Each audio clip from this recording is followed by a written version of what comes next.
дар Расулуллоҳ саҳоба шамидид. имрӯз ҳаминай азизо, тарбият бадай, тарбияо бадай. ҷаноб пайғамбар саллаллоҳу алайҳи васаллам гуфтанд, як рӯзе ба болои уммати ман фаро мераса ки уламошона ранги саг мекушанд ва уламо барои оно ҳеҷ арзиш надорад. қасам ба худо, ман бисёр аҳамият зикр мекунам, уламо назди миллати мода ҳозирда қадр надорад, ҳеҷ қимат надорад. шумо бовар кунед, шумо гумон накунед ки уламо қадр дорад, аммо бениҳоят ягон гар ҳурмат иззат надорад. яке ай нишонаҳои қиёмат будастин. қадр да он нест ки ту уламода хонаандоз, мошингир, пултаи не, ин дар кор нест. ҳурмати шоиста гум шудагия. инсон аз қафои одам намоз мехона, валлои ғайбат мекуна одама. ин ҳамин намоз мехона, берун мебуре, гумони бад дор одамда. ҳазоро гапу тӯҳмат мекунанд, қасам ба худо саломи соз намекунанд. уламо қадр надорад дига. яман не, ҳазорҳо уламо мо намедонем қадр надорад барои мардуми мо. ин ай тарбияи бадай, ай модари бадай, ай падари бадай, ай муҳити бадай. ҳаромхӯранд, ҳаром қалба сахт мекунад, ҳаром одама бераҳм мекунад, ҳаром ояндабиниро бад мекунад. одам ҳаромхӯр дилш сахт мешавад, ҳаромхӯр дуош қабул намешавад, ҳаромхӯр бераҳм мешавад. дига ба инора ҳазрати румӣ бо гуфтааст ки инора ба ҳоли хишон монем гуфта, ино гирганд. гирг ки дигар сайд ки наёфта ба ҷони дигараш меғалтанд.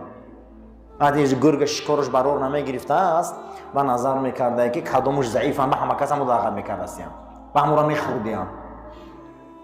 бовар кунед имрӯз бинед ки байни мо гурӯҳҳо, байни ҳамин бетарбияҳо чӣ хел буданд, байни худшон заданаку. дигар ҳамин хеле карданд ки якдигарша нобуд доранд, якдигарша худшон маҳбасӣ кардастиянд, якдигарша аз байн бурдастиянд. барои чӣ? тарбият нест. акнун бояд замоне расидааст ки мардума тарбият бисёр кардан дар кора, ахлоқ зиёд гуфтан дар кора. мардум тарбият ёбад. хусусан калоно аз ёшои ҳозира бисёр зиқанд, худшон меган. ёшои ҳозира меган бениҳоят бемаза бачаон. тарбият азизо, тарбият кардан дар кора. ҳазрати Саъдӣ дар бӯстонаш бисёр як панди зур ва хеле панди лазиз барои мову шумо пешниҳод мекунад ки атрофа назар кардам, ҳамаро дидиму хостам ки одами наздик ба худам ёвуму дӯст ёвум. ин бар дидам, ин бар дидам, ҳама тарафа дидам ва дар каломи худо дидам ки худо гуфта ки наҳну ақрабу илайка мин ҳаблил варид. ман барои шумо аз рагои дилтонам наздикам. чон мекунӣ одами наздик кофта дигар, чон мекунӣ дӯст кофта дигар. ина тарбияи дин меган. вақте ки худо барои мо аз рагои дилмонам наздик бошад, чӣ дар кор дига барои мо ковучови тарбията. бояд шикоятҳомона, дуоҳомона, ниёишмона, садақаҳомона, эҳсономона ҳамаша барои ҳамо кунем охир. барои мода аз рагои дилмонам наздик буда. баъд аз он ҳазрат гуфтааст, барои ман чӣ дар кор дигар махлуқ. вақте ки барои ман аз рагои дилмон наздик бошад, биё ҳаморо қапон. тарбияи дина бинен ки моро чӣ хеле тарбият метиҳад дин.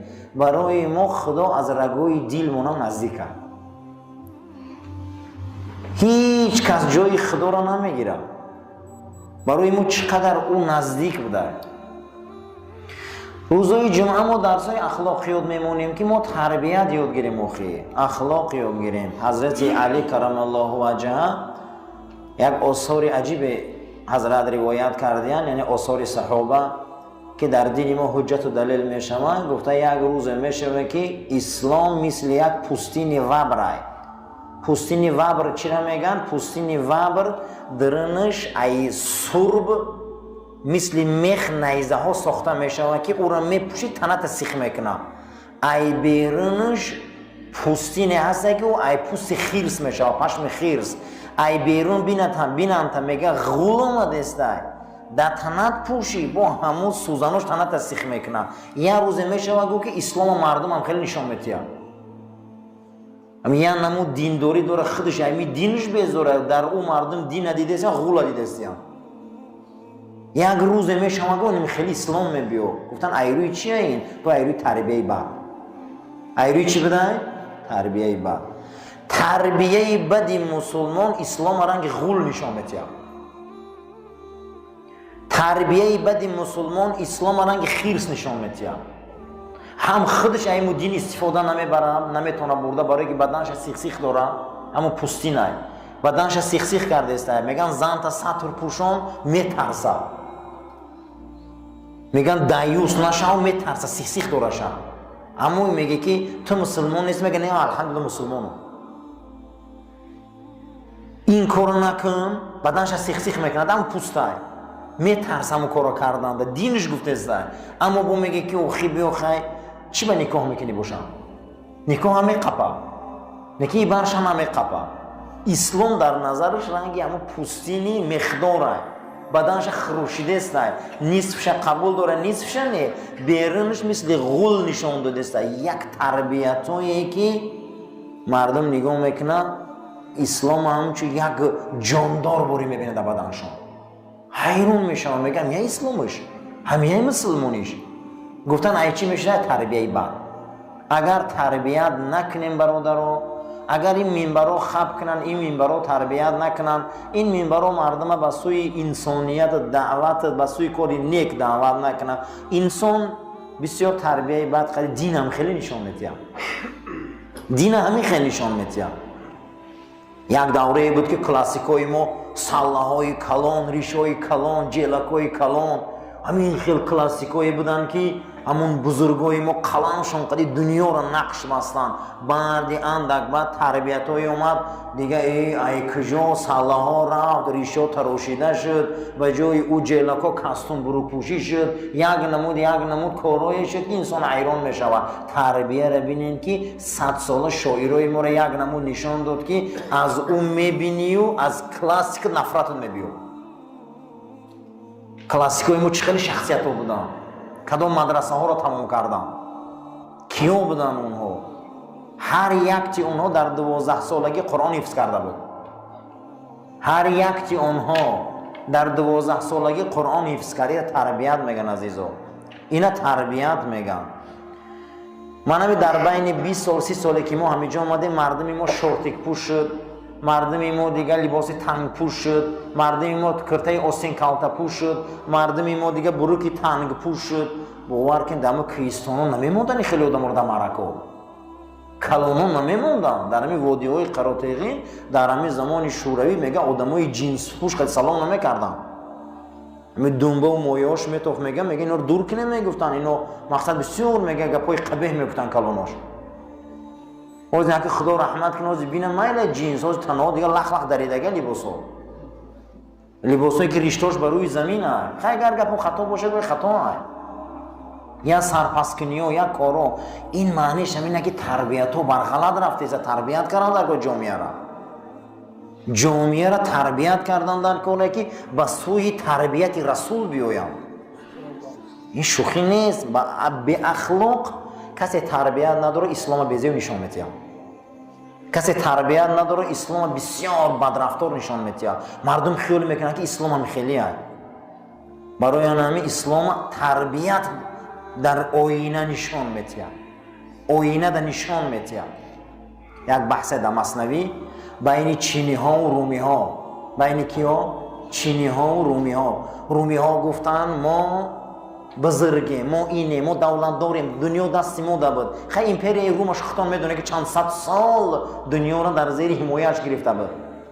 ریم شرقی و ریم غربی همتون دولت های مقصد مرکز واتیکان ایتالیا را میدونید. کینوی گلادیاتور را تماشا کردگی هسته. مناظر عثمانی را میبینید.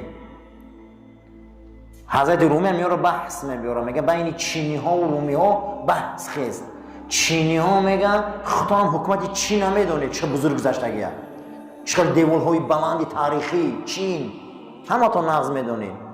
بین اینا بحث شد. میگه رومی ها خیستن قلم گرفتن، میگن نقشه ها کشیدن، دیوار ها را راست کردن، منظره ها کشیدن، یک رسم و تصویر ها کردن که همه میگه حیران شد. گفتن هنری چینی ها را بینیم که چی میکشن. چینی ها هیچی نکشیدن. میگه برابر دی تمام نقاشی اونها رومی میگه اینها فقط آینه ساختن. اینو میگه هنری خشونه در آینه ایو دیدن حیران شده. بیام ما آدمای شهرن که دمو آدم خشونه بینم. در رسول الله خشونه مردم دید. این اصلا چینی رومی نیست، این ما را گفته است. رومی ها انمو خونریزا بودن، خونخورا بودن، انمو انسان هایی بودن که برای اونها آدم ارزش نداشت. و امروز برای این آدم ارزش نداره. و برای مسیحیت آدم ارزش نداره. برای منفعت چون هزار آدم قربانی کردن اینو. اما میگه این چینی ها کیان؟ میگه اینا آدم های اهل تربیتن، اهل عرفانن، اینها آینه‌ان. میبیای در یو خطه میبینی. از انس روایت بده که روز قیامت برای هر فرزند آدم پیش دو کتفش، تمام کتفاش ترازو را میبیارن میمانن. موکل های ترازو اما ملائکه ها میبیاین او را وزن میکشن، حتی وزن میکشن صدا بلند میشوه که فلانی در وزن بهشتی شد. میگه همه میفهمه. صدا بلند میشوه که فلانی جهنمی شد، همه میفهمه. خدای ما را صدامون به سوی جنت بلند شوه. خدای ما را آن روز ملائکه ها اعلان کنن که فلانی ها همش بهشتی هم. در بین ما یه نفری هست که اهل بهشت است. یک روایت که امام غزالی میبیاره یا نباش بوده. نباش کفن دزده میگن. شب میرفته کفنا رو میدزدیده، روز میره نماز جنازه رو میخونه که کفنی خوشرو. میگه خیلی شب که میرم میدزدم خیلی پولی خوبه. شب میره میگه هوی میکنه که در داخل لحد کفن جدا کردن دکی صدا بلند میشه که ای بهشتی بس نمیکنی اولیام. در حال میگه چیما رو مونده گریختنی میشوه.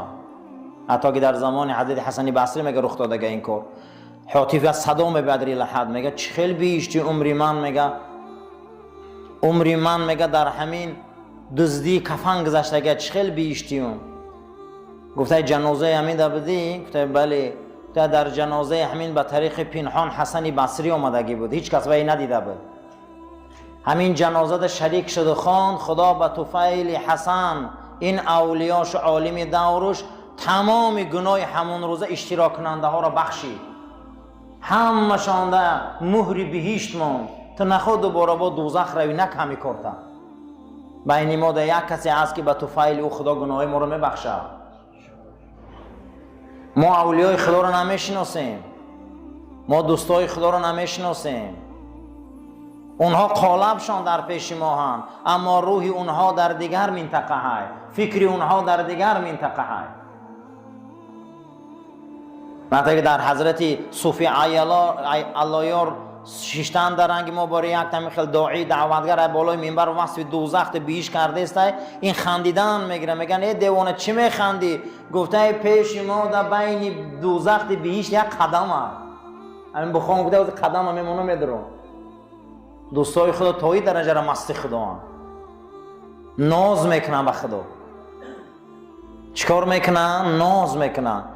گفته شما چگونه که پیامبر میگه که درباره دوزخ بیش گپ زد بعد گفت که دوزخ تا دیدگی همه خواب کرد.